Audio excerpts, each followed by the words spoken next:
The wind howled through the Montana territory like a beast unleashed, carrying snow so thick that Zachary Foster could barely see his horse's ears as he rode through the blizzard of December 1878.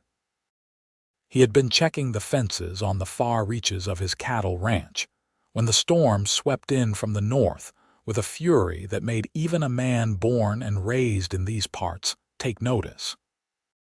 His fingers were numb inside his leather gloves, and ice crystals had formed on his thick beard, but he knew these hills well enough to find his way home even in the worst weather. The ranch house was still a good 5 miles east, and the temperature was dropping faster than a stone in a well. Zachary pulled his coat tighter and urged his mare forward, but something caught his attention through the swirling white. A thin trail of smoke rose from what he knew to be the old Henderson cabin, abandoned for nearly 3 years since the family had packed up and moved back east after losing their youngest to scarlet fever. Nobody had lived there since, and the place had fallen into disrepair, or so he had thought. The smoke meant fire, and fire meant someone was inside. His curiosity mixed with concern as he turned his horse toward the cabin. Out here, people looked after one another because the land was unforgiving, and survival often depended on the kindness of neighbors. He dismounted near the sagging porch, tying his mare to a post that looked like it might give way at any moment. The door hung slightly crooked on its hinges, and he knocked firmly, the sound barely audible over the wind's roar. No answer came, so he knocked again, louder this time. Still nothing. Zachary tested the door and found it unlatched. He pushed it open slowly, calling out as he stepped inside. The warmth from a small fire in the stone fireplace hit him immediately, a welcome relief from the bitter cold. The cabin was dim, lit only by the dancing flames, and he blinked to adjust his eyes to the interior. Then he saw her. A woman sat huddled near the fire, wrapped in what looked like several layers of threadbare blankets and a coat that had seen better days. She stared at him with wide eyes, and he could see fear mixed with exhaustion in her expression. Her dark hair hung loose around her shoulders, tangled and dirty, and her face was thin, too thin, like she had not eaten properly in quite some time. She could not have been more than 22 or 23 years old, he guessed, though hardship had a way of making people look older than their years. "I did not mean to startle you, miss," Zachary said, keeping his voice calm and even. He held up his hands to show he meant no harm. "I saw smoke from the chimney and wanted to make sure everything was all right. This storm is a bad one." The woman did not speak at first. She just stared at him with those haunted eyes, clutching the blankets tighter around her shoulders. Zachary noticed her hands were red and chapped, the skin cracked from cold and exposure. A small pile of kindling sat beside the fireplace, barely enough to last through the night, and he saw no sign of food anywhere in the cabin. "Are you all right?" he asked again, this time more gently. "Do you need help?" Finally, she found her voice, though it came out raspy and weak. "I am fine. Please just leave me be." Zachary looked around the cabin more carefully now. The windows were broken in places, stuffed with rags to keep out the wind. The floor was covered in dirt and debris, and there were holes in the roof where snow was starting to drift through. This was no place for anyone to survive a Montana winter, let alone a woman on her own. She had a small pot near the fire with what looked like melted snow, but he saw no supplies, no food stores, nothing that would sustain a person through the brutal months ahead. "With respect, miss, you are not fine," he said, keeping his tone gentle but firm. "This cabin will not keep you warm through this storm, and from the looks of things, you do not have enough wood or provisions. I have a ranch about 5 miles from here. You should come with me where it is safe and warm." "I cannot," she said, and he heard the tremor in her voice. I have nowhere else to go." "Then come to my ranch," Zachary repeated. "At least until the storm passes. You will freeze to death out here, and I cannot in good conscience leave knowing that." She shook her head, but he could see the desperation behind her refusal. Whatever had brought her to this abandoned cabin, whatever circumstances had left her alone and struggling to survive, she was clearly afraid of trusting anyone. He understood that fear. The world could be a cruel place, especially for women on their own. "My name is Zachary Foster," he said, crouching down to be at her eye level but keeping a respectful distance. "I run the Double F Ranch east of here. I have a housekeeper, Mrs. Patterson, who lives on the property. You would not be alone with just me if that is what worries you. I am just offering shelter from the storm and a hot meal. Nothing more." The woman studied him for a long moment, searching his face as if trying to determine whether she could trust him. The wind rattled the windows and howled through the gaps in the walls, emphasizing just how precarious her situation was. Finally, she spoke again. "My name is Julia Harris," she said quietly. "And I suppose I do not have much choice, do I?" "There is always a choice," Zachary said. "But I would feel better knowing you were somewhere safe. This storm is going to get worse before it gets better." Julia nodded slowly, and he could see her struggling with the decision. She looked around the cabin as if taking inventory of what few possessions she had, which amounted to almost nothing. A small bundle tied with string sat in the corner, probably everything she owned in the world. She reached for it, her movements slow and stiff from cold. Zachary stood and offered his hand to help her up. She hesitated before taking it, and he felt how cold her fingers were even through his gloves. She swayed slightly when she stood, and he steadied her with a hand on her elbow.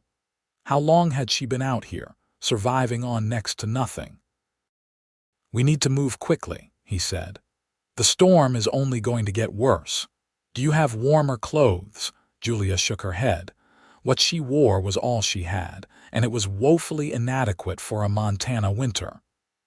Zachary immediately unbuttoned his heavy sheepskin coat and draped it over her shoulders.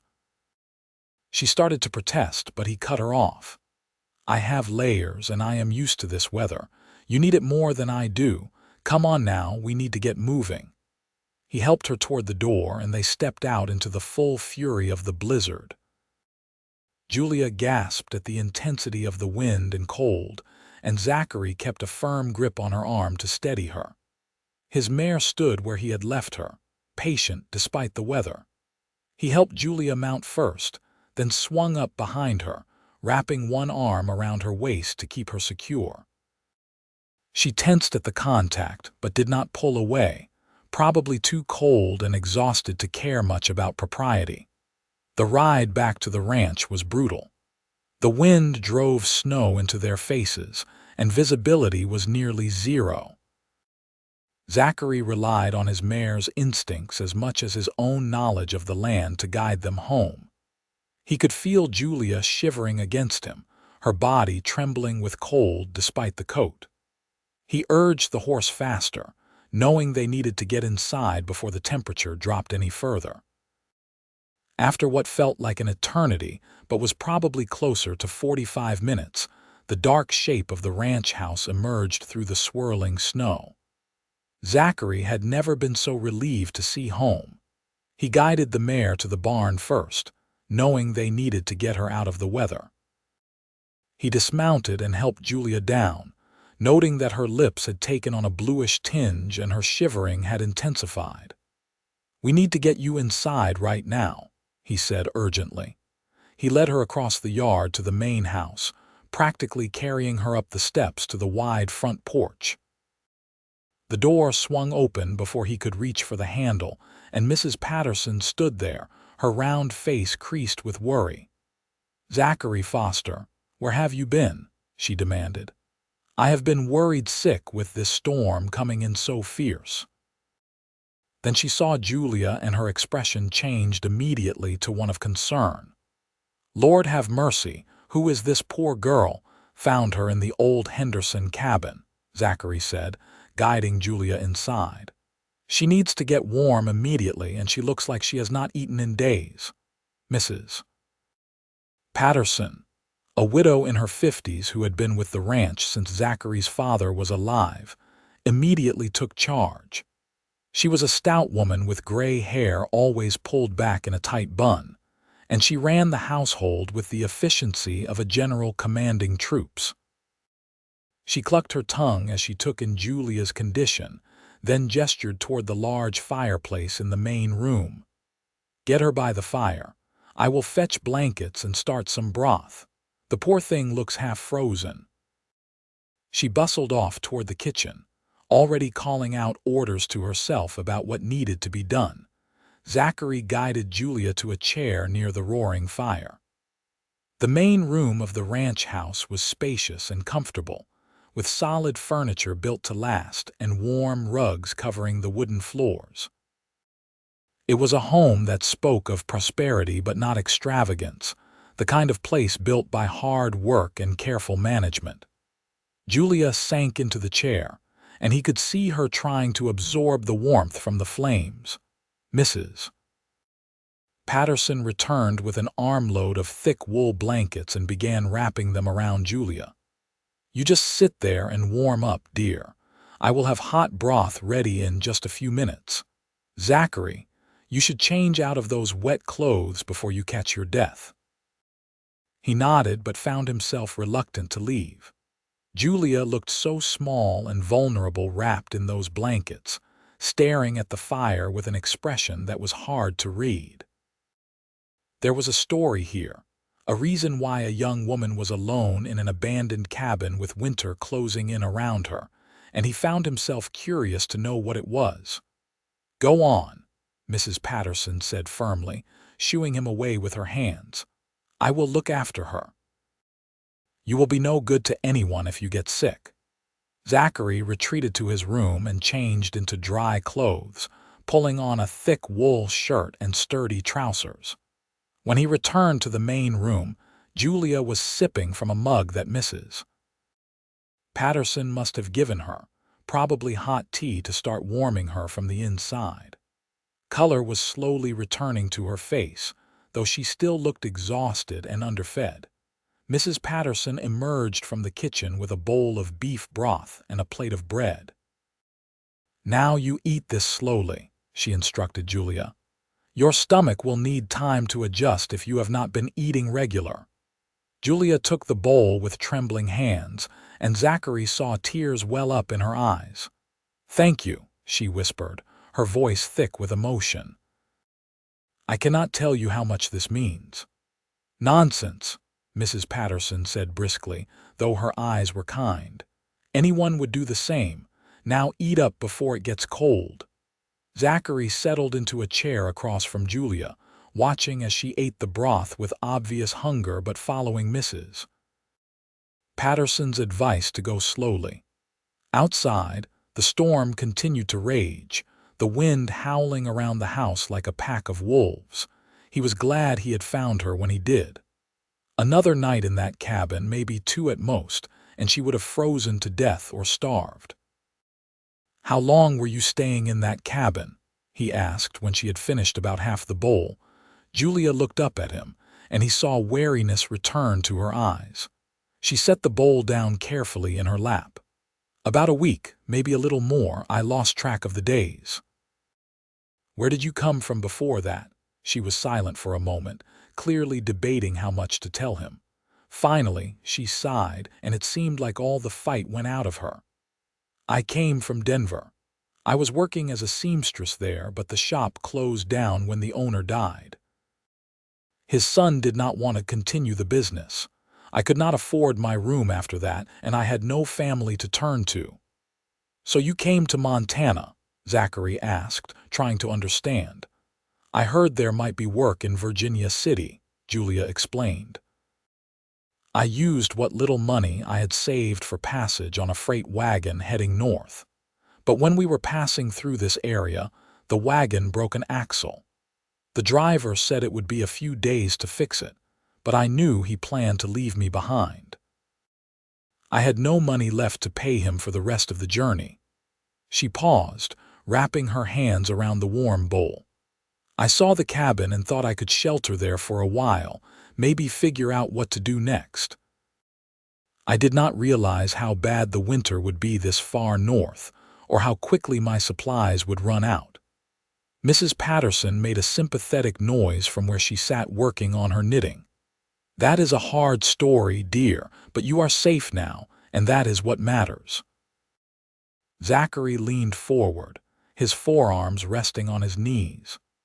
You are welcome to stay here until you are back on your feet. We can always use help around the ranch, and Mrs. Patterson has been saying she could use assistance with the household work. If you are willing to work, you would have a place here. Julia stared at him in disbelief. You would do that for me, but you do not even know me. I know you are in need of help, and I have the means to provide it, Zachary said simply.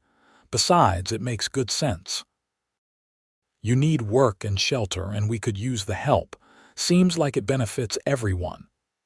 Mrs. Patterson nodded approvingly. It would be nice to have another woman around the place. This house is too full of men most days. She was referring to the ranch hands who often came in for meals and to warm up during the winter months. Julia looked between them, and Zachary could see she was struggling with emotion. I do not know what to say, she managed. I have been so scared, so alone. I thought I would die in that cabin. Well, you will not, Mrs. Patterson said firmly. Now finish that broth and then we will get you settled in the spare room. You need a proper rest in a proper bed. Julia did as she was told, and Zachary found himself studying her more closely now that she was warming up and the immediate crisis had passed.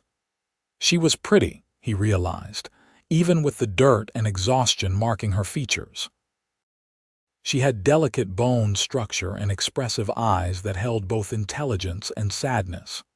Her hands, despite their current condition, had the long fingers of someone who did fine work. She would make a good seamstress, he thought, if she ever got the chance to return to that trade. The storm continued throughout the evening and into the night. Mrs. Patterson showed Julia to the spare bedroom, a comfortable room with a real bed and warm quilts. Zachary heard the older woman chattering away about where things were kept and what the routine of the household was like, her voice carrying down the hallway. When Mrs. Patterson returned, she found him still sitting by the fire. That poor girl was asleep before her head hit the pillow, she reported. I have never seen someone so worn down. Whatever she has been through, it has taken a toll. She will be all right now, Zachary said. We will make sure of it, Mrs. Patterson gave him a long look, the kind she had been giving him since he was a boy and she could read him like a book. You have a good heart, Zachary Foster. Your father would be proud of the man you have become. He smiled at that. His father had died 4 years ago, leaving him the ranch at the young age of 24. It had been a struggle at times to prove himself to the hands and to keep the operation running smoothly, but he had managed. Now, at 28, he had built the Double F into one of the most successful ranches in this part of Montana territory. He had worked hard for that success, and he was proud of what he had accomplished. The next morning dawned clear and bright, the storm having blown itself out during the night. The world outside was buried under fresh snow that sparkled in the sunlight like a blanket of diamonds. Zachary was up early as usual, tending to the animals and making sure everything had survived the storm intact. A few fence posts needed repair, but overall, they had weathered it well. When he came in for breakfast, he found Julia already in the kitchen with Mrs. Patterson. She looked better after a night of sleep and a proper washing up. Her dark hair was clean and pulled back in a simple braid, and she wore a dress that Mrs. Patterson must have lent her. It was a bit too big, but it was clean and whole, a vast improvement over what she had been wearing. "Good morning," he said, stamping snow off his boots before entering. Julia looked up from where she was helping set the table, and he caught a hint of color in her cheeks. "Good morning, Mr. Foster. Mrs. Patterson has been showing me where things are kept." "None of this Mr. Foster business," he said with a smile. "Just Zachary will do fine." "Then you should call me Julia," she replied, and he saw a small smile touch her lips for the first time. They sat down to breakfast together, a hearty meal of eggs, bacon, biscuits, and gravy. Mrs. Patterson believed in feeding people well, especially in winter when the body needed fuel to stay warm. Julia ate with better appetite than she had the night before, and Zachary was pleased to see more color in her face. "The storm left quite a bit of snow," he said, cutting into his biscuits. "The hands will be busy today clearing paths and checking on the cattle, but it is a beautiful morning." "I have never seen so much snow," Julia admitted. "Denver gets snow, but nothing like this." "You will get used to it," Mrs. Patterson assured her. "Though I will not lie to you, winters here are not easy, but we manage, and there is a certain beauty to it if you can appreciate it." After breakfast, Julia insisted on helping with the dishes despite Mrs. Patterson's protests that she should rest more. Zachary left them to their work and headed back outside to join his ranch hands. He had 5 men who worked the ranch full-time, good men who knew cattle and horses and could be trusted to do their jobs well. They greeted him with nods and knowing looks when he emerged from the house. "Heard you brought home a stray from the storm," said Tom, his foreman, a grizzled man in his 50s who had worked for Zachary's father before him. "Found her in the old Henderson cabin," Zachary confirmed. "She needed help." Tom nodded slowly, working a wad of tobacco in his cheek. "That is like you, boss. Always did have a soft spot for those in need. She's staying on. For now. She will be helping Mrs. Patterson with the household work." "Glad to hear it. Mrs. Patterson has been working herself too hard trying to keep up with everything. Having another woman around will do her good." The men returned to their work, and Zachary spent the day riding the fence lines and checking on the cattle. The Double F ran about 500 head, a good number for a ranch this size. They would need to bring the herd in closer for the worst of winter, make sure they had adequate feed and shelter. It was constant work, but it was work he loved. There was something satisfying about building something with your own hands, about caring for the land and the animals. When he returned to the house that evening, he was surprised by how much had changed. The main room had been thoroughly cleaned, the rugs beaten and the furniture polished. The smell of fresh bread filled the air, and he could hear Julia and Mrs. Patterson talking in the kitchen, their voices comfortable together. It had only been a day, but already Julia seemed to be finding her place here. Over the following weeks, a routine developed. Julia threw herself into the household work with a dedication that impressed both Zachary and Mrs. Patterson. She was up early every morning, helping prepare breakfast for the household and the hands who came in to eat. She cleaned and mended and cooked, and her skill with a needle proved invaluable as she repaired clothes and linens that had been neglected for too long. Mrs. Patterson was delighted to have the help and the company, and the 2 women formed a quick bond. Zachary found himself looking forward to meals and the evenings by the fire when they would all gather together. Julia was intelligent and well-read, and she had a quiet sense of humor that emerged once she felt more comfortable. She would tell stories about growing up in Denver, about the various customers who had come into the seamstress shop, about the plays and concerts she had attended when she could afford it. In turn, he told her about the ranch, about growing up in Montana territory, about his dreams for expanding the operation. He noticed things about her as the weeks passed. The way she tucked a strand of hair behind her ear when she was concentrating. The way her eyes lit up when she talked about something that interested her. The way she hummed softly to herself while she worked. He found himself drawn to her in a way he had not expected, and it both surprised and unsettled him. Christmas came and went, a quiet celebration with just the three of them and a few of the ranch hands. Julia had sewn new curtains for the main room as a gift, and Mrs. Patterson had made everyone a special meal. Zachary gave them both practical gifts, warm gloves for Mrs. Patterson and a good coat for Julia that actually fit her properly. It was the first coat she had owned that was not worn through and patched multiple times, and he saw her eyes shine with tears when she put it on. "It is too much," she protested, but he waved off her concerns. "You cannot work here without proper clothing for the weather," he said. "It is not charity, just good sense." But they both knew it was more than that, even if neither was ready to acknowledge it yet. January brought bitter cold and more snow. The ranch work continued despite the weather, and Zachary spent long hours making sure the cattle were cared for and the buildings were secure. On the coldest nights, he would come in half frozen, and Julia would have hot coffee and food waiting. She had taken to sitting up until he returned, claiming she could not sleep until she knew everyone was safely inside. One particularly cold evening, he came in to find her dozing in a chair by the fire, a piece of mending fallen into her lap. He stood there for a moment just watching her sleep and felt something shift inside his chest. She had become important to him, more important than he had realized. It was not just that she was beautiful, though she certainly was. It was not just that she was kind and hardworking, though she was those things too. It was something deeper, something that went beyond simple attraction or appreciation. He must have made a noise because her eyes opened and she looked up at him with a sleepy smile. "You are back," she said softly.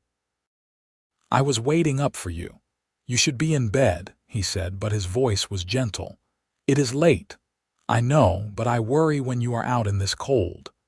She stood and stretched, and he tried not to notice the way the firelight played across her features. "There is hot stew on the stove and fresh bread." "You take too good care of me," he said, following her to the kitchen. "You took me in when I had nowhere to go," Julia replied, ladling stew into a bowl. "You probably saved my life that night. Taking care of you is the least I can do." Zachary sat at the kitchen table, and she set the bowl in front of him along with a thick slice of bread. She poured coffee for both of them and sat across from him, her hands wrapped around her own mug. They had fallen into this pattern over the past weeks, these quiet late-night conversations when everyone else was asleep. "Do you ever think about going to Virginia City?" he asked. "You said that was where you were headed before." Julia was quiet for a moment, staring into her coffee. "Sometimes," she admitted, "but not as much as I used to. I am happy here, Zachary, happier than I have been in a long time. If I am being honest, I feel more at home here than I ever did in Denver." "Then stay," he said simply. "As long as you want, you have a place here." She looked up at him, and something passed between them, something unspoken but understood. The air seemed to thicken, and Zachary felt his heart beat faster. He wanted to reach across the table and take her hand, to tell her everything he was feeling, but he held back. It was too soon, too uncertain. She might not feel the same way, and he did not want to make her uncomfortable in the only home she had. February brought a brief thaw, and the ranch hands took advantage of the better weather to tackle projects that had been waiting. Zachary decided to ride into town for supplies, a trip he made every few weeks to stock up on necessities and check on the mail. The nearest town was Llano, a small settlement about 15 miles southeast that served the scattered ranches and homesteads in the area. "I will be back tomorrow," he told Julia and Mrs. Patterson as he prepared to leave. "Do you need anything special from town?" "Just the usual supplies," Mrs. Patterson said, handing him a list. "Oh, and some of that peppermint candy if they have it.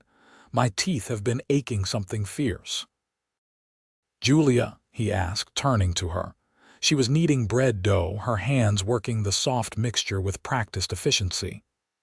"I do not need anything," she said, but then paused. "Actually, if they have any good thread, I could use some. The blue spool is running low." "Thread it is," he said with a smile. He found himself reluctant to leave, which was unusual. He normally enjoyed these trips to town, the chance to see other people and catch up on news. But now, leaving meant being away from Julia, and he discovered he did not like that idea at all. The ride to Lano was pleasant in the February sunshine. The town was small but growing, with a general store, a saloon, a church, and a handful of other buildings clustered along the main street. Zachary tied his horse outside the general store and headed inside, the bell above the door jingling to announce his arrival. The store was run by a man named Henry Campbell, who greeted Zachary with a friendly wave. "Zachary Foster, good to see you. How is the ranch weathering the winter?" "Well enough," Zachary replied. "Lost a few head in the big storm back in December, but nothing we could not handle. How are things in town?" "Quiet, mostly. Though there was some excitement last week. A couple of drifters came through making trouble, but the sheriff ran them off." Henry began gathering the items on Mrs. Patterson's list. "How is Mrs. Patterson doing? Still bossing you around, I expect." Zachary laughed. "That she is. And she is doing well. She wanted me to get some peppermint candy if you have it. Her teeth have been bothering her." "I have just the thing," Henry said, pulling out a jar of hard candies. "Tell her to let it dissolve slowly against the sore spot. Works wonders." As Henry gathered the supplies, Zachary browsed the store, looking for the thread Julia had requested. He found several spools in different colors and selected the blue she had mentioned, along with a few other colors he thought she might find useful. While he was at it, he also picked out a small gift, a pretty silver thimble with delicate engraving. It was a practical gift, something she could use in her sewing, but there was something personal about it too. With his supplies loaded onto his horse, Zachary stopped by the post office to check for mail. There was a letter from a cattle buyer in Helena and a few advertisements, nothing urgent. He was about to leave town when he ran into Sheriff Garrett outside the saloon. "Zachary," the sheriff greeted him. "Heard you took in a woman from that abandoned cabin during the December storm." News traveled fast in a small community, Zachary thought. "I did. Her name is Julia Harris. She was down on her luck and needed help." The sheriff nodded slowly. "Just wanted to make sure you knew what you were doing. Sometimes people have reasons for being alone and hiding out. You checked her story." Zachary felt a flash of irritation. "She is not hiding out. She was stranded when a freight wagon broke down, and she took shelter in the only place she could find. She has been nothing but honest and hardworking since I brought her to the ranch." All right," the sheriff said, holding up his hands. "Just doing my due diligence." "You are a good judge of character, Zachary. If you trust her, that is good enough for me.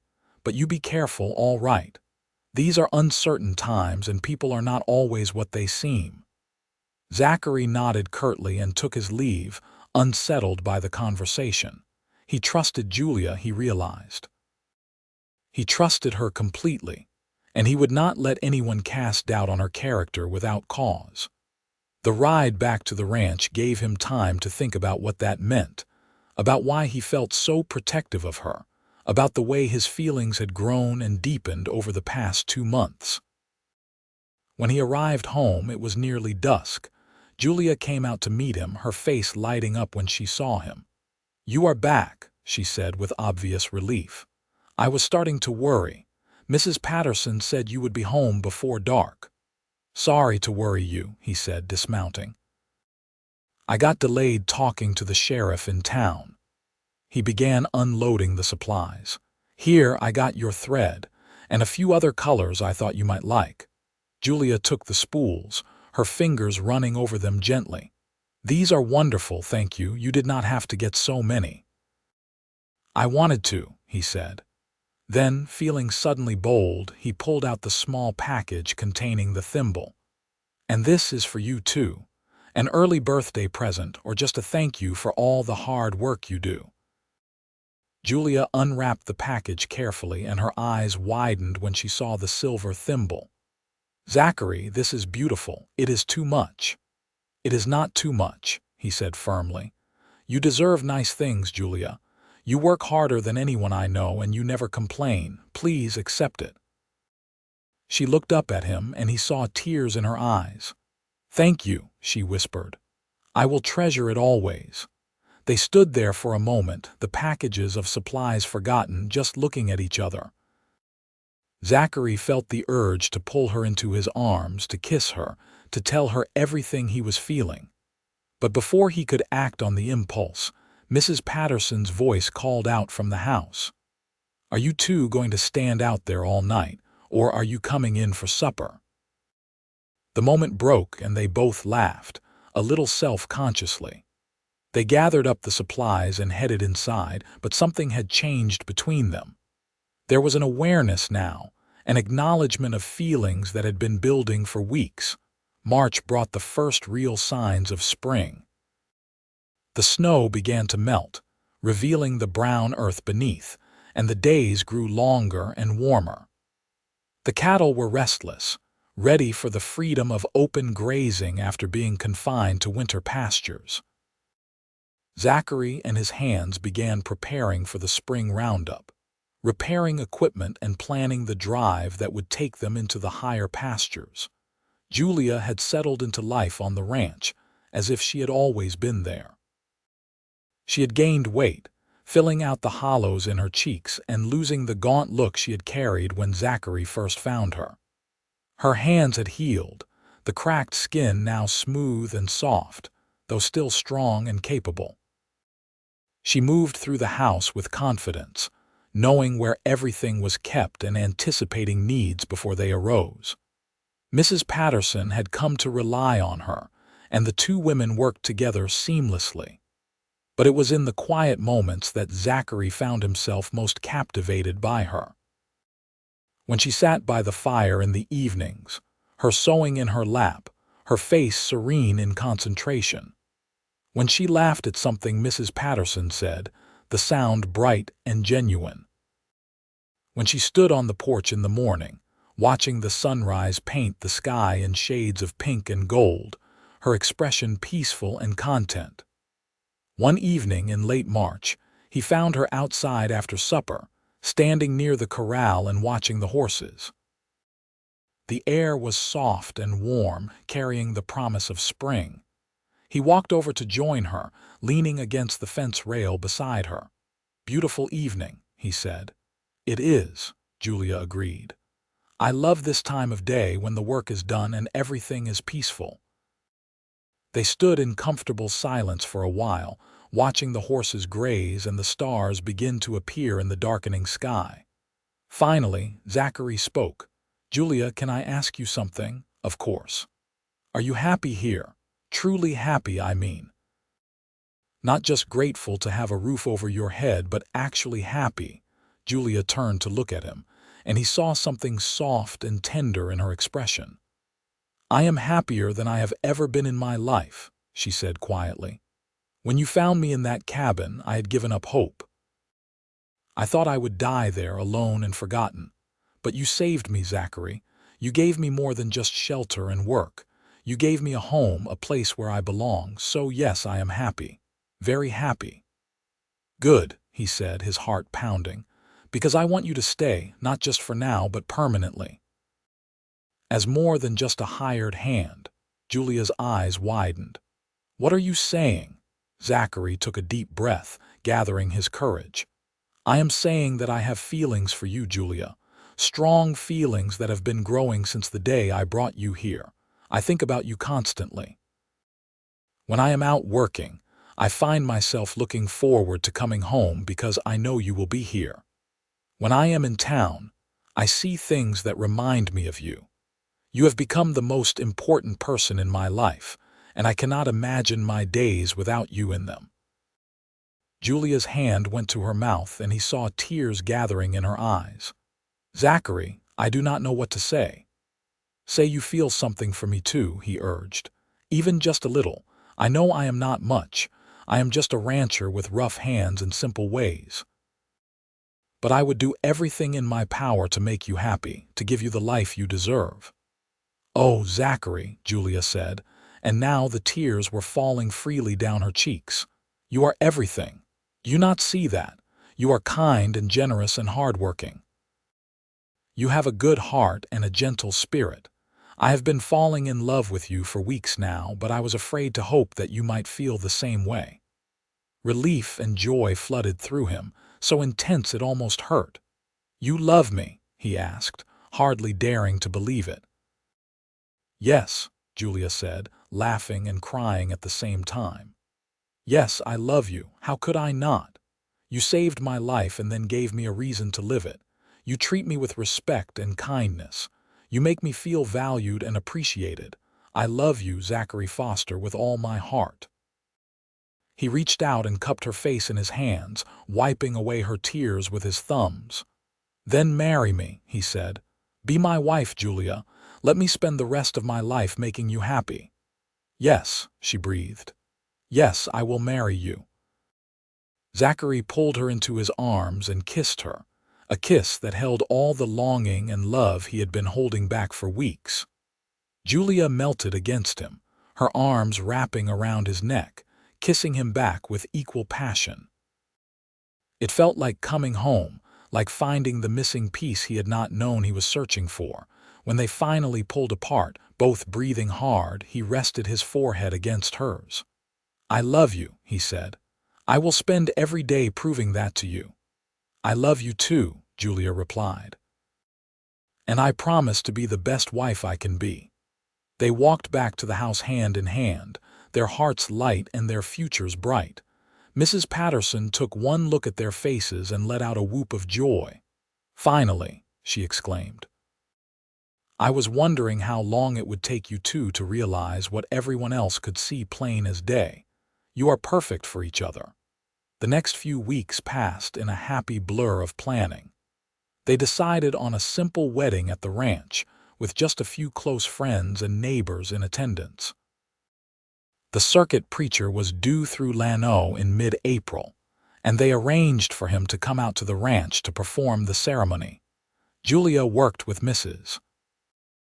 Patterson to prepare for the wedding, sewing a beautiful dress from fabric that Zachary insisted on buying for her from the general store in town. It was a simple design in pale blue, but it suited her perfectly, bringing out the color of her eyes. She made him a new shirt as well, with fine stitching and careful attention to detail. The wedding took place on a beautiful April afternoon, with the mountains still snow-capped in the distance and wildflowers beginning to bloom in the meadows. About 20 people attended, ranch hands and neighbors who had come to wish the couple well. The ceremony was simple and heartfelt, and when the preacher pronounced them husband and wife, Zachary kissed Julia with all the love in his heart. They celebrated with a meal that Mrs. Patterson and some of the neighbor women had prepared, and there was music and dancing as the sun set. Zachary held Julia close as they danced, marveling at how his life had changed in just 4 months. He had gone out in a snowstorm expecting nothing more than another day of ranch work, and instead he had found the woman who would become his partner in all things. That night, after the guests had left and Mrs. Patterson had tactfully retired to her own quarters, Zachary carried Julia over the threshold of their bedroom. He set her down gently, and they stood facing each other, suddenly shy despite all that had passed between them. "I love you, Mrs. Foster," he said softly. "I love you too, Mr. Foster," Julia replied with a smile. He kissed her then, slow and deep, and they came together as husband and wife, their love expressed in the most intimate way possible. It was tender and passionate, awkward and beautiful, everything a wedding night should be. The days turned into weeks, and the weeks into months. Spring gave way to summer, and the ranch thrived under their combined care. Julia proved to be an excellent ranch wife, managing the household with efficiency while also learning about the cattle operation. She would ride out with Zachary sometimes, sitting beside him on his horse and asking questions about the business. He loved teaching her, loved seeing her intelligence engaged with the work he had devoted his life to. In the evenings, they would sit on the porch together, watching the sun set over the mountains and talking about their dreams for the future. They wanted children, a house full of them if they were blessed. They talked about expanding the ranch, maybe adding horses to their cattle operation. They made plans and dreamed dreams, secure in their love for each other. By late summer, Julia realized she was pregnant. The news filled them both with joy, though Zachary immediately became overprotective, worried about her doing too much work. Mrs. Patterson laughed at his concern but also helped keep an eye on Julia, making sure she did not overexert herself. "I am pregnant, not ill," Julia would protest, but she was secretly touched by Zachary's devotion. The pregnancy progressed smoothly through the fall and into winter. As the months passed and Julia's belly grew round with their child, Zachary found himself more in love with her than ever. She glowed with health and happiness, and he marveled at the miracle of the life they had created together. On a cold February night, almost exactly a year after he had proposed, Julia went into labor. It was a long and difficult birth, and Zachary paced the main room like a caged animal while Mrs. Patterson and the midwife from Lano tended to Julia in the bedroom. He could hear her cries of pain, and it tore at his heart, making him feel helpless and afraid. Finally, in the early hours of the morning, he heard a different sound, the thin, reedy cry of a newborn baby. Mrs. Patterson emerged from the bedroom, her face tired but wreathed in smiles. "You have a son," she announced. "A healthy boy with a good set of lungs, and Julia is fine. Exhausted, but fine." Zachary rushed into the bedroom to find Julia propped up on pillows, holding a tiny bundle wrapped in blankets. She looked up at him with exhausted joy, and he had never seen anything more beautiful in his life. "Meet your son," she said softly. Zachary sat carefully on the edge of the bed and looked down at the tiny face peeking out from the blankets. His son. His and Julia's.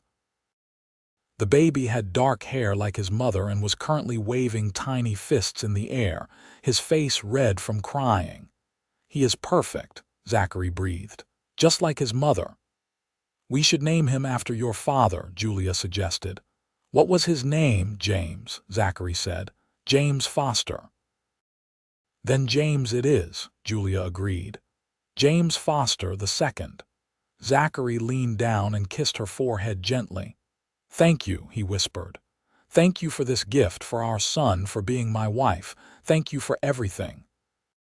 "Thank you for finding me in that storm," Julia replied, tears of joy in her eyes. "Thank you for giving me a life I never dreamed was possible." The years that followed were full and happy.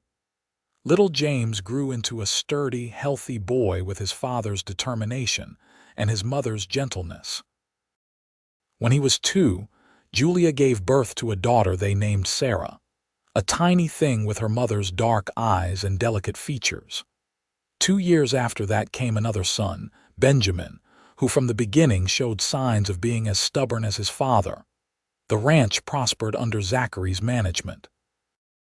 They expanded the herd and added horses as they had dreamed, breeding fine stock that became known throughout Montana territory.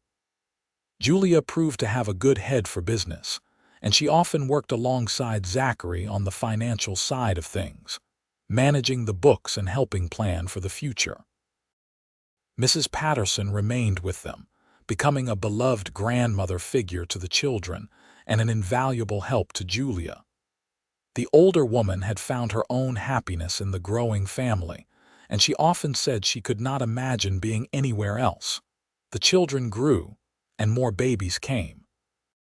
Another daughter named Margaret, then twin boys who kept everyone on their toes. The house that had once seemed so large now rang with laughter and the sound of running feet. It was exactly what Zachary had dreamed of when he first brought Julia home from that abandoned cabin. On their 10th wedding anniversary, Zachary and Julia rode out to the old Henderson cabin. It had fallen even further into disrepair over the years, the roof mostly collapsed now, and the walls leaning at dangerous angles. But it was the place where their story had begun, and they wanted to see it together. "Hard to believe this is where you found me," Julia said, looking at the ruins. "I was so scared and hopeless that night, I thought my life was over." "Instead, it was just beginning," Zachary said, pulling her close. "For both of us." "You ever regret it?" Julia asked. "Taking a chance on a stranger you found in a snowstorm?" Zachary turned her to face him, his hands gentle on her shoulders. "Not for a single moment," he said firmly. "Finding you was the best thing that ever happened to me. You gave me everything I never knew I wanted. A true partner, a loving wife, beautiful children, a home filled with joy. How could I ever regret any of that?" Julia smiled, that beautiful smile that still made his heart skip a beat after all these years. "I love you, Zachary Foster, today, tomorrow, and always. And I love you, Julia Foster, more than words could ever express." They kissed there among the ruins of the old cabin, just as the sun was setting and painting the sky in brilliant shades of orange and red. It was a perfect moment, a celebration of all they had built together and all that was still to come.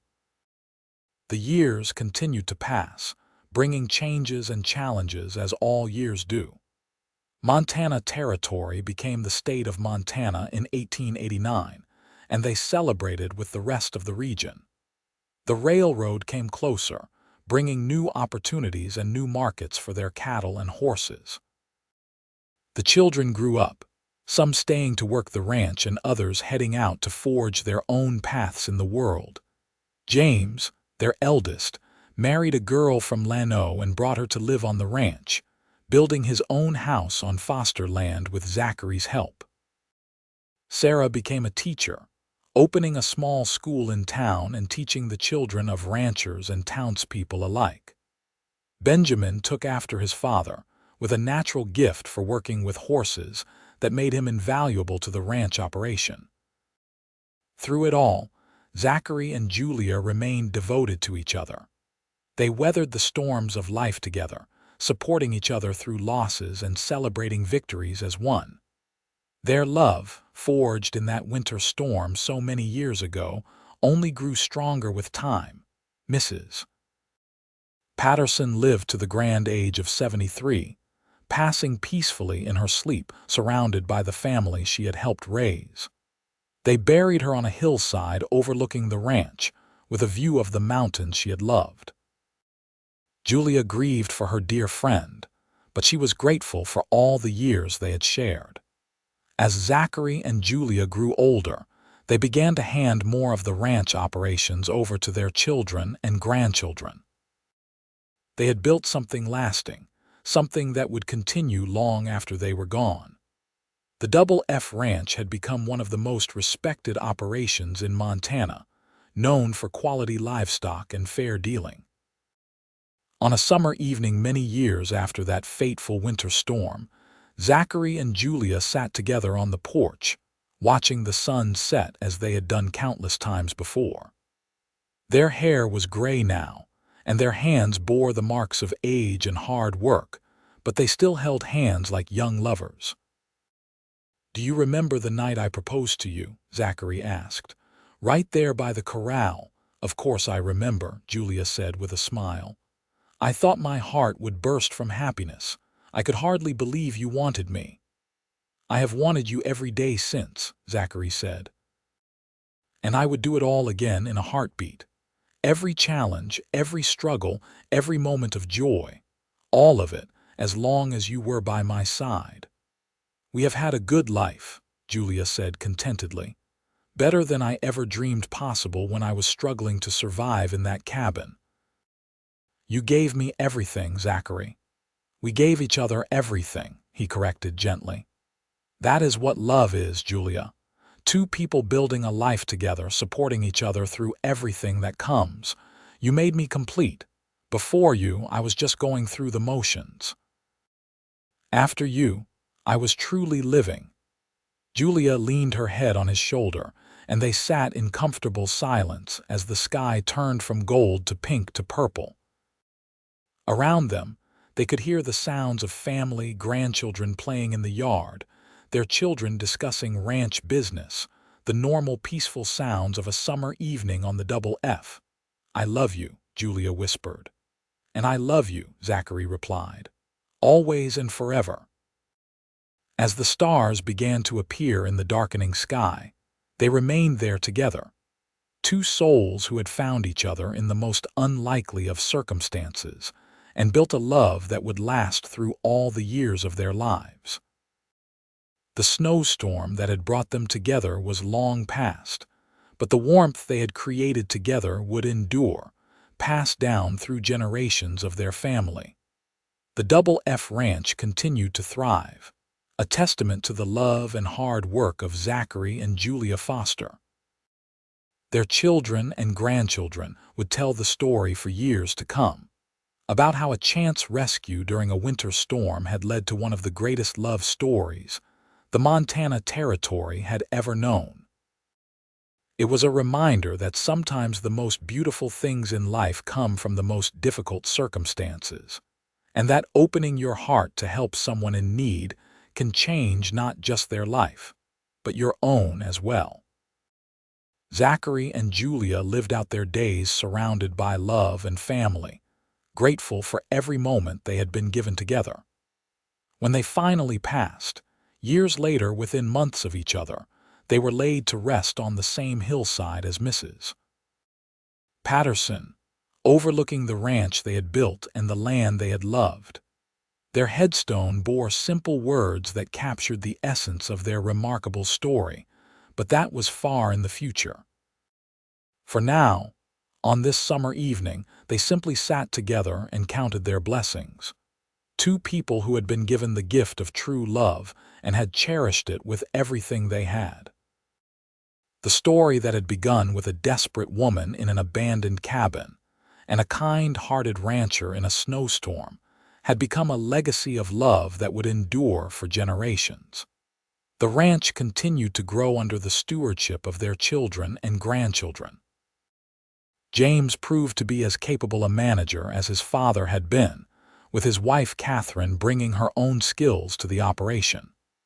They expanded into breeding horses more seriously, developing a line of sturdy, reliable working horses that became sought after throughout the region.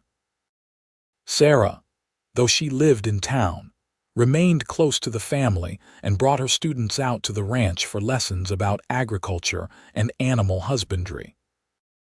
Benjamin married a spirited woman named Rachel, who loved horses as much as he did, and together they managed that side of the business with passion and expertise. The younger children also found their paths. Margaret married a banker from Helena and moved to the city, though she visited the ranch often with her own growing family. The twins, Daniel and David, stayed on the ranch, working alongside their older brothers and learning the business from the ground up. They were in their early 20s now, strong young men who embodied the values their parents had instilled in them. As Zachary and Julia entered their 60s, they found joy in watching their family flourish. There were now over a dozen grandchildren running around the property, filling the air with laughter and bringing new life to the old homestead. Julia often sat on the porch with her sewing, surrounded by grandchildren eager to hear her stories. She would tell them about growing up in Denver, about the hard times that led her to Montana, and always about the day their grandfather found her in that cabin during the worst storm she had ever seen. "Tell us again about the cabin, grandmother," little Emma would beg, curled up in Julia's lap. And Julia would smile and begin the story once more, never tiring of reliving those early days. "It was so cold," she would say. "Colder than anything you children have ever felt. I was down to my last few pieces of kindling, and I thought I would surely freeze before morning. I had given up hope. But then I heard a knock on that broken old door, and when I looked up, there was your grandfather, covered in snow like a mountain come to life. And he saved you," Emma would say with satisfaction, having heard the story dozens of times. "Yes, he saved me. He took me to his home and gave me warmth and food and safety. But more than that, he gave me hope again. He showed me that there was still goodness in the world, still people who would help a stranger in need." Zachary would often join these storytelling sessions, adding his own perspective to the tale. "I will never forget seeing your grandmother for the first time," he would say. "Even cold and frightened and hungry, there was something about her that captured my attention. A strength in her eyes, a determination to survive. I knew right then that she was someone special." The grandchildren would listen with rapt attention, loving the romance of their grandparents' story. It was better than any fairy tale, they thought, because it was real and had happened to people they loved. As the seasons continued their eternal cycle, Zachary and Julia settled more deeply into the rhythms of ranch life. They had earned their rest, but neither was content to sit idle. Zachary still rode out most days, checking on the cattle and horses, offering advice to his sons but trusting them to make their own decisions. Julia maintained her household, though she had help now from daughters-in-law and hired girls. She also continued her sewing, creating beautiful quilts and clothing that became treasured family heirlooms. On their 15th wedding anniversary, Zachary surprised Julia with a trip to Denver. It was her first time back since she had left all those years ago, and she was curious to see how the city had changed. They took the train, a luxury that still amazed Julia even though rail travel had become commonplace. The city had grown significantly, with new buildings and businesses everywhere she looked. They walked past the building where the seamstress shop had been, now occupied by a hardware store. Julia stood looking at it for a long moment, remembering the girl she had been when she worked there, young and alone and uncertain of her future. "That life seems like a dream now," she said to Zachary. "Or maybe this life is the dream and that was reality. Sometimes I can hardly believe how much has changed." "It is all real," Zachary assured her, taking her hand. "Both the hard times and the good times. They all brought you to where you are now, and I am grateful for every step of the journey, even the difficult ones." They stayed in Denver for 3 days, seeing the sights and enjoying the luxury of having nothing to do but enjoy each other's company. But by the 3rd day, Julia was ready to go home. The city felt crowded and noisy after the open spaces of the ranch, and she missed her family and the mountains. "I thought I would want to stay longer," she admitted to Zachary as they boarded the train back to Montana. "But home is calling me. Is that strange?" "Not at all," Zachary said, settling into their seat. "Montana is in your blood now, just like it is in mine. Once this land claims you, it never really lets you go." The train carried them north and west, back to the territory that had become their home. When they finally arrived back at the ranch, they were greeted by their entire family, everyone gathering to welcome them back. Julia felt tears prick her eyes as she looked at all the faces of the people she loved, all the lives that had sprung from the love she and Zachary shared. The years continued to unfold, bringing both joys and sorrows as all years must. They lost friends to age and illness. said goodbye to people who had been part of their lives for decades. But they also celebrated weddings and births, welcomed new members into the family, and watched with pride as their children and grandchildren built their own lives and loves. On their 20th wedding anniversary, the entire family gathered for a celebration at the ranch.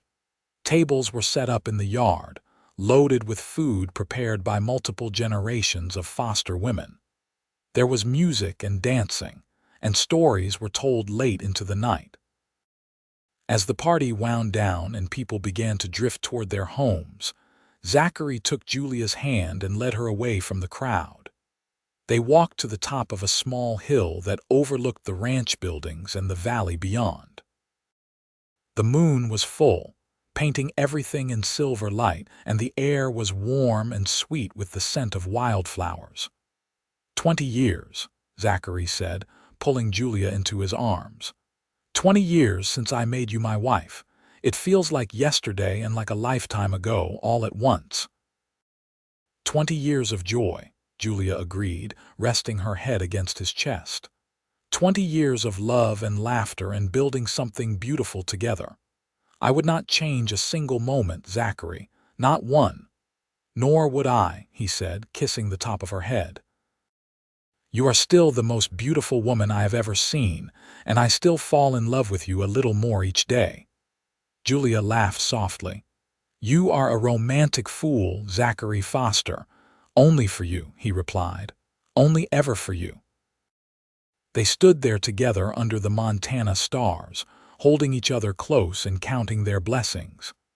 Below them, they could see their children and grandchildren, the physical manifestation of their love. The ranch spread out in all directions, prosperous and thriving.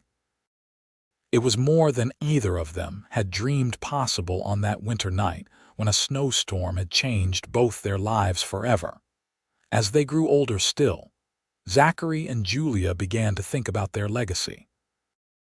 They wanted to ensure that the ranch would continue to prosper after they were gone, that the values they held dear would be passed down through the generations.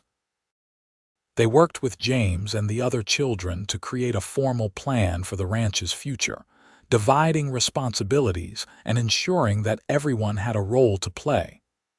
This land has been good to us, Zachary told his assembled children one evening. It has provided for our family and given us a good life. But land is more than just property. It is a trust, a responsibility. We are caretakers for future generations, and it is our duty to leave this place better than we found it. His children nodded, understanding the weight of what he was saying. They had been raised with these values, taught from an early age to respect the land and the animals, to work hard and deal fairly, to help their neighbors and contribute to their community. These lessons had shaped who they were, and they would pass them on to their own children in turn. Julia also gathered her daughters and daughters-in-law, sharing with them the lessons she had learned over the years. Family is everything, she told them. Success means nothing if you do not have people to share it with. Love your husbands, raise your children with care, and never forget to take time for yourself. Life is precious and short, and we must savor every moment. The women listened, absorbing her wisdom. Julia had become the matriarch of the family, the one everyone turned to for advice and comfort. She wore the role naturally, having learned from Mrs. Patterson how to be the heart of a household. As Zachary and Julia entered their 70s, they finally began to slow down significantly. Their bodies, worn from years of hard work, demanded rest that they could no longer ignore. They spent more time sitting on the porch, watching the world go by, and less time actively working. But they remained sharp mentally, still offering counsel to their children and taking interest in every aspect of ranch life. Great-grandchildren began to arrive, a new generation that would never know the harsh early days, but would benefit from everything their great-grandparents had built.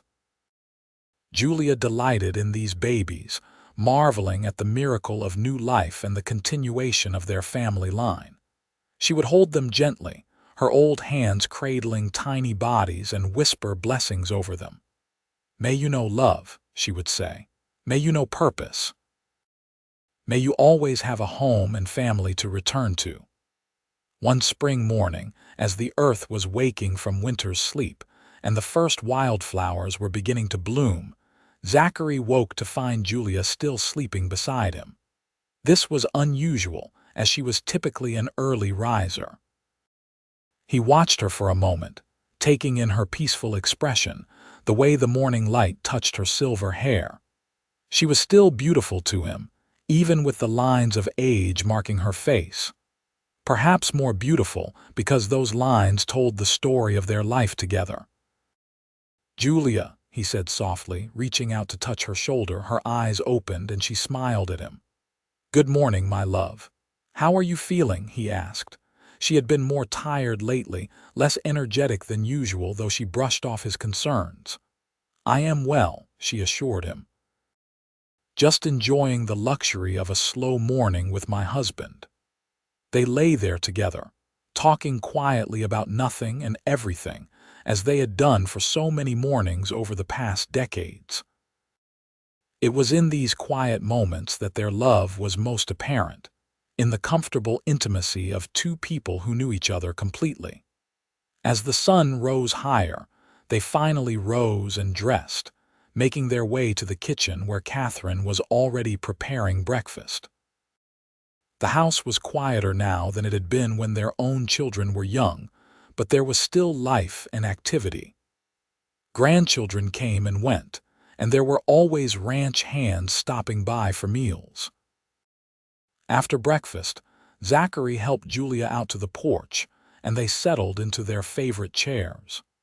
It had become their routine, spending the morning watching the ranch wake up, observing the activity and enjoying the peace.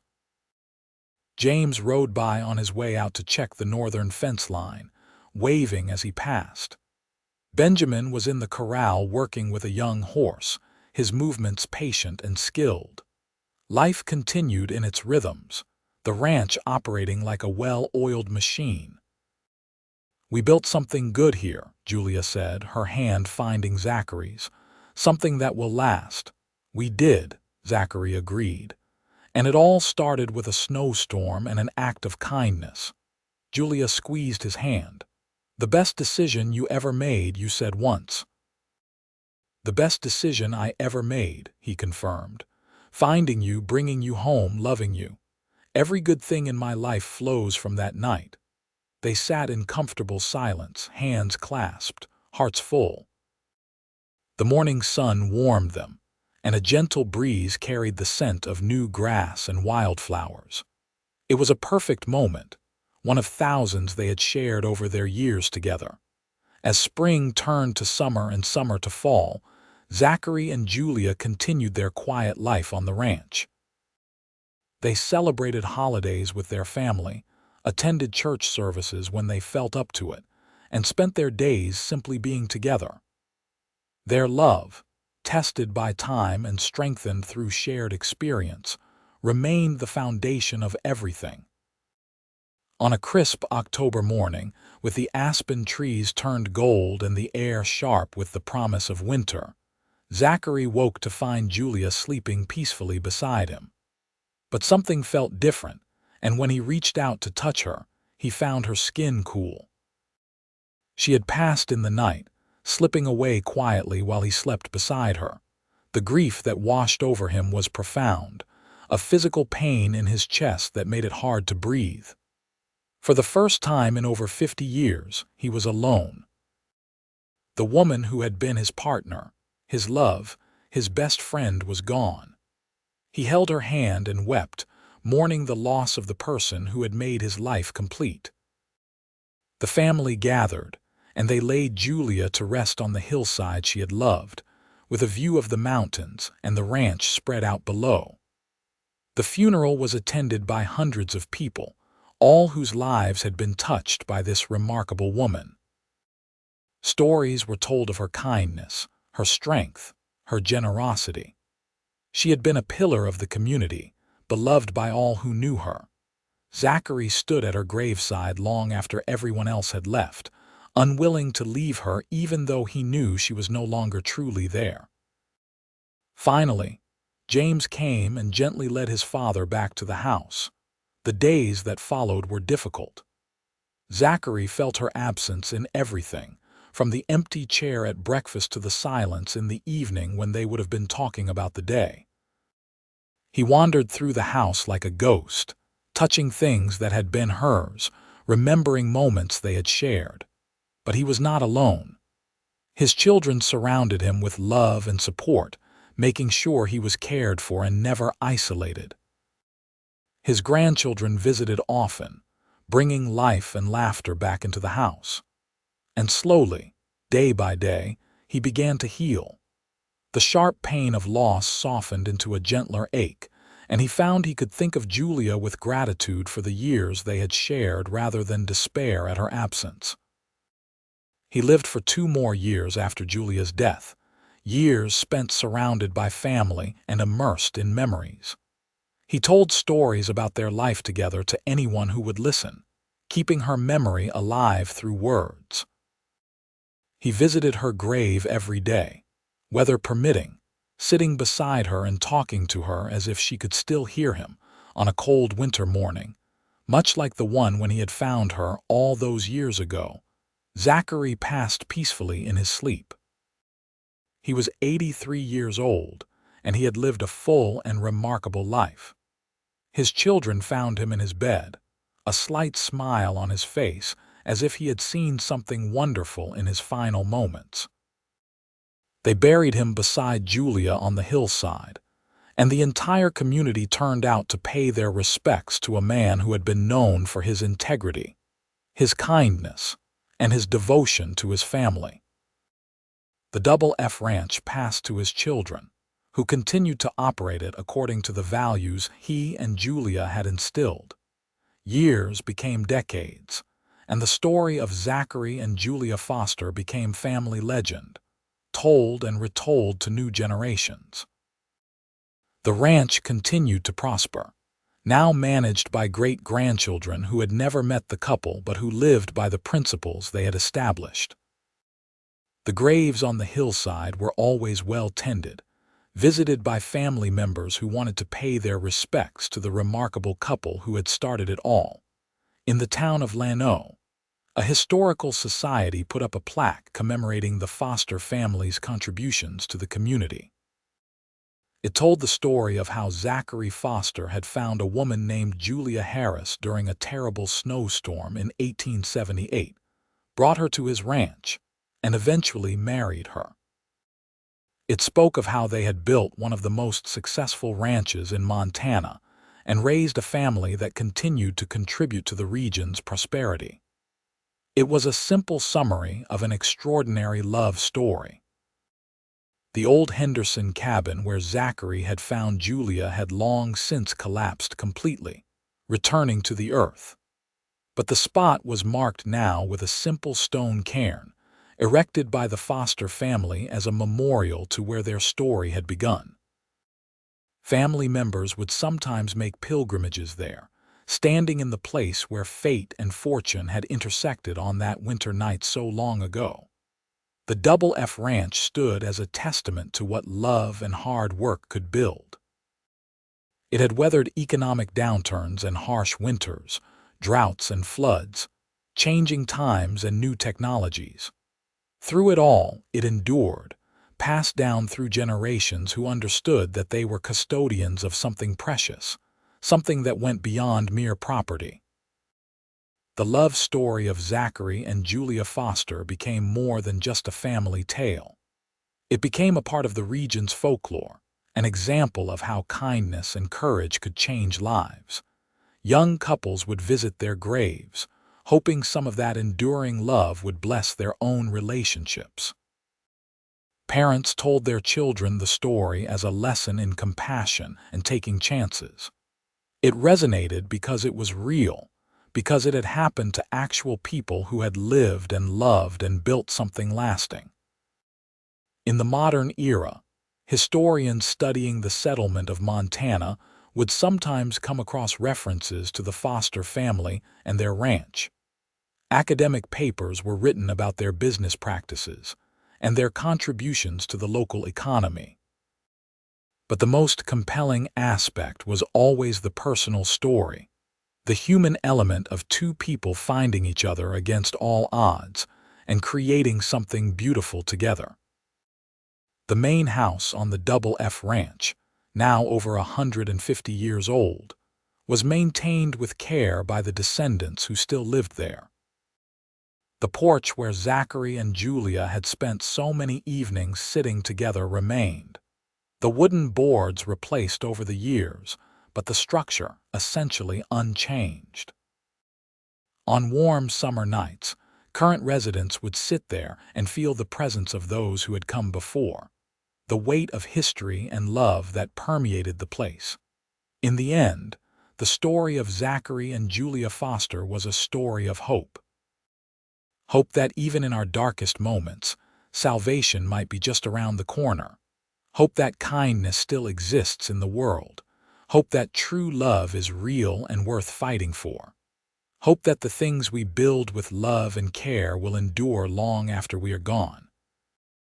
Their story began with a snowstorm that revealed a woman living in an abandoned cabin and a rancher who brought her to his home. It could have ended there, a simple act of charity with no lasting impact. But instead, it became the foundation for a love that spanned decades and a legacy that endured for generations. It proved that sometimes the most important moments in our lives come when we least expect them, and that opening our hearts to help others can lead to blessings beyond our wildest imagination. The Montana wind still blows cold in winter, and snowstorms still sweep through the territory with fury and power. But on the Double F Ranch, there is warmth and love, built on the foundation that Zachary and Julia Foster laid down so many years ago. Their story lives on, passed from generation to generation, a reminder that love can conquer any hardship and that home is not just a place, but the people we share it with. And so the tale comes to its close, not with an ending but with a continuation. For true love never really ends. It transforms and evolves, passes down through bloodlines and inspires new love stories. The snowstorm that brought Zachary and Julia together was just the beginning of something that would ripple forward through time, touching countless lives and creating a legacy of love that would never fade.